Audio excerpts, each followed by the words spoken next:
வணக்கம். என் பெயர் வைஷ்ணவி. மூதுரை பாகம் 3.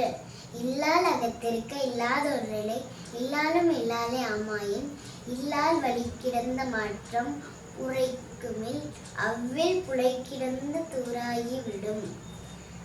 எழுதியவாறே காணிறங்கு மடநெஞ்சே கருதியவாறு ஆமோ கருமம் கருதி போய் கற்பகத்தைச் சேர்ந்தோர்க்கு காஞ்சிரங்காய் ஈந்ததில் முற்பவத்தில் செய்த வினை. கற்பிலவோடு ஒப்பார் கையவர் கடிச்சினந்த பொற்பிலவோடு ஒப்பாரும் போர்வனரே விற்பிடித்த நீர்கிளிய எய்த வடுபோல மாறுமே சீரொழிது சான்றோர் சினம். நற்றா மரக்கயத்தில் நல்லெண்ணம் சேர்ந்தோர் போல் கற்றாரை காமுவர் கற்பிலா மூர்க்கரை மூர்க்கர் முகப்பர் முதுகாட்டில் காகை உகக்கும் பிணம்.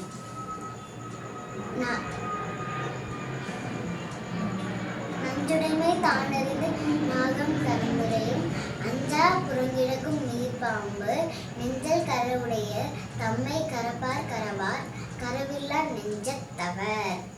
மன்னனும் மாசோறு கற்றோரும் சீர்தூக்கின் மன்னனின் கற்றோர் சிறப்புடைய.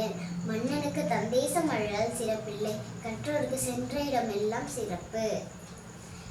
கல்லாத மாந்தருக்கு கற்றுணத்தார் சொல்குற்றம் அல்லாத மாந்தருக்கு அறங்கூற்றம். மெல்லிய வாழைக்கு தானீந்த காய் கூற்றம் கூற்றமே இல்லிருக்கு இசைத்தொழு காப்பெண். சந்தன மென்குரடு தான் தீத காலத்தும் கந்தம் குறைபடாது ஆதலால் தம் தனம் சிறியர் ஆயினும் தாரேந்து கேட்டால் மனம் சிறியர் ஆவரோ மற்று. மறுவிய சுற்றமும் வான் பொருளும் நல்ல உருவும் உயர்குலமும் எல்லாம் திருமணைந்து ஆகும்போது அளவோடும் ஆகும். அவள் பிரிந்து போகும்போது அவளோடுக்கும். சாந்தனையும் தீயனவே செய்திடனும் தாமவரை காப்பர் அறிவுடையர். மாந்தர் குறைக்கு தன்னையும் குளிர் நிழலை தந்து மறைக்குமாம் கண்டீர் மரம்.